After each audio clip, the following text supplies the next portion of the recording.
सादर प्रणाम। मऊ की सम्मानित जनता को सादर प्रणाम। आज हमारे यहाँ लॉकडाउन का लगभग 55वां दिन है और मऊ जनपद के सभी सम्मानित जनता ने काफी सहयोग किया। अभी तो मैं ये भी कहना चाहूंगा, पूरे देश में आज जो विपत्ति का समय है, इस विपत्ति के समय में एक एक नागरिक अपनी जिम्मेदारी का बिल्कुल निष्ठापूर्वक निर्वहन किया। श्रद्धेय प्रधानमंत्री जी जो भारत के हैं, भारतीय जनता पार्टी की सरकार है देश में, और उत्तर प्रदेश में पूज्य योगी आदित्यनाथ जी की भी सरकार है। और सम्मानित जनता ने आज इस विपत्ति काल में सरकार का साथ दिया है। मैं सभी उत्तर प्रदेश की जनता का हृदय से आभार व्यक्त करना चाहूंगा, मऊ की सम्मानित जनता का आभार व्यक्त करना चाहूंगा कि इस समय आप सभी ने इस लॉकडाउन में जो ये वैश्विक महामारी हम सबके बीच में कोरोना के रूप में आई है, इसके लिए आप सभी सरकार का निर्देश का पूर्णतः पालन कर रहे हैं और सरकार के निर्देश का पालन करते हुए अपनी जिम्मेदारी का भी बखूबी आप सभी निर्वहन कर रहे हैं। जैसे सेवा भाव, भारत की ऐसी संस्कृति है, ऐसी मिट्टी है और ऐसा धर्म, और जैसे मैं ये कह सकता हूं कि सर्वधर्म संभाव का ये देश है। सर्वे भवन्तु सुखिनः सर्वे सन्तु निरामय के मूल मंत्र पे भारत के लोग चलते हैं। अनेकता में एकता का परिचय देने वाले हम सभी लोग हैं और हम सब ने आज इस विपत्ति काल में अनेकता में एकता का परिचय भी दिया है। किसी भी धर्म का रहा हो, किसी भी संप्रदाय का रहा हो, किसी भी जाति का रहा हो, इससे ऊपर उठ करके हर एक उस वर्ग ने एक दूसरे की मदद किया है, जिसे देखने के बाद लगता था कि हमारा ये पूरा भारत एक परिवार है। आज जैसे आप मऊ में ही ले लीजिए, 12 ट्रेनें अब तक आ चुकी हैं, लगभग 17,000 यात्री आए हैं। बीच में कुछ इस तरीके की परिस्थितियां बनी कि सभी मजदूर वर्ग अपने घर जाना चाहते थे। सरकार ने एक ऐसा कदम उठाया कि हमारे प्रदेश के ये नागरिक हैं, अपने घर सुरक्षित पहुंचने चाहिए। लेकिन आपाधापी के बीच में कुछ दुर्घटनाएं भी हुई हैं। दुर्घटनाओं के जिम्मेदार मैं अपने आप को स्वयं तो नहीं कर सकता, लेकिन आपाधापी के बीच में जब किसी प्रकार की महामारी आती है या किसी प्रकार का संकट आता है तो हम सबको बड़े धैर्य से काम लेना चाहिए। जैसे बार बार एक चीज का आग्रह किया जा रहा था, आप अपने घर में रहें, सुरक्षित रहें। और हम सब जब घर में रहेंगे तो सुरक्षित रहेंगे। बहुत आवश्यक न हो तो घर से बाहर न निकलें। अगर जो घर से बाहर निकलते भी हैं तो मास्क लेकर के ही, मास्क लगा करके ही या गमछा लगा करके ही चलना चाहिए हम सबको। और दूसरा विषय एक ये भी था कि हम सब इसका बखूबी पालन भी कर रहे थे।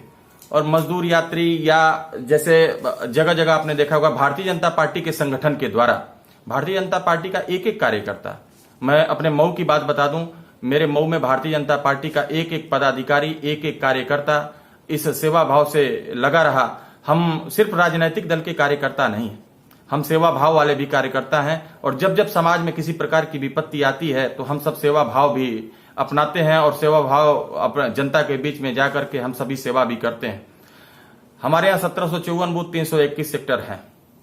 सभी बूथों पे जिस गांव में भी जो कार्यकर्ता रहता था, अपने अगल बगल में, पड़ोस में, गांव में किसी प्रकार की कोई दिक्कत आती थी तो वो सभी कार्यकर्ता अपने पास से हम सब ने भोजन भी कराया, हम सभी अभी भी करा रहे हैं। आगे भी जिस प्रकार की किसी तरीके की आवश्यकता थी तो हम सभी उसका निर्वहन कर भी रहे हैं।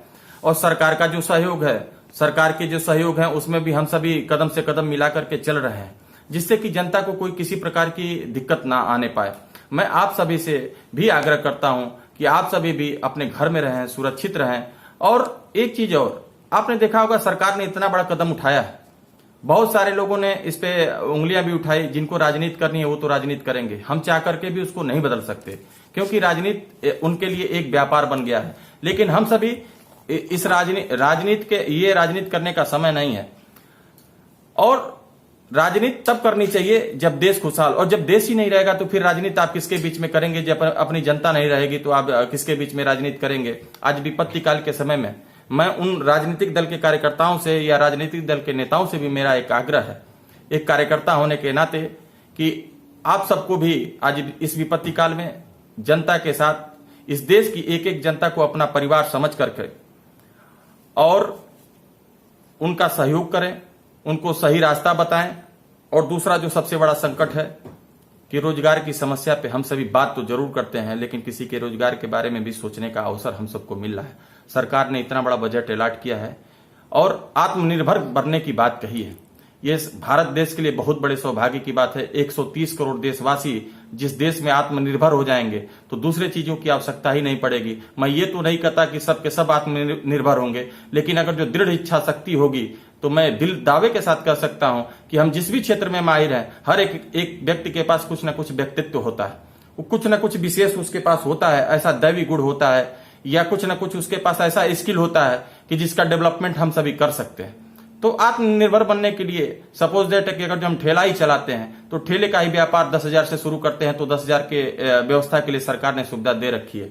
या मिल इंडस्ट्रीज फैक्ट्री हमारे पास है, उसके लिए भी हम सभी सरकार से व्यवस्था लेकर के और कर सकते हैं। और जो हमारे यहाँ बाहर से मजदूर तो आए नहीं, हमारे अपने देश के हैं, अपने प्रदेश के हैं मजदूर, अपने घर के हैं, अपने जिले के हैं, अपने गांव के हैं, तो उनको इस तरीके से उनके पास रिकॉर्डेड भी है, जिले में भी है। जैसे कि मैंने बताया 17,000 अगर जो लोग मऊ जनपद में आए हैं तो ये 17,000 लोग तो ये अपने जिले के हैं, तो इनको भी अपने कारोबार से और व्यापार से जोड़ने का विषय है।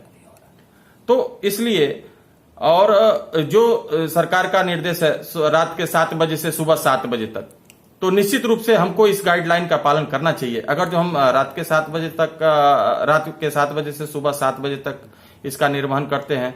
और एक चीज और, अगर जो हम कहीं निकलते भी हैं तो देश हमको बहुत कुछ देता है, तो देश को भी देना हमारा कर्तव्य, नैतिक कर्तव्य है। और आप जहां पे पहुंचते हैं, किसी काम से पहुंचते हैं, अगर जो वहां भीड़ इकट्ठा हो तो मैं आप सबसे आग्रह करना चाहूंगा कि आप सब भी अपने नैतिक धर्म का पालन करते हुए उन सबसे आग्रह करने की आवश्यकता है कि सोशल डिस्टेंस जो बहुत ही मायने रखता है, कि सोशल डिस्टेंस अगर जो हम बना लेंगे तो इस बीमारी से बच सकते हैं। और मित्रों, बहुत ही सौभाग्य का विषय है, इसको दुर्भाग्य तो मैं नहीं कह सकता, क्योंकि यही भारत एक ऐसा देश है और भारत की ही मिट्टी एक ऐसी है कि जहां पे रोगी ठीक भी हो रहे हैं। लगभग 33% का रेशियो है।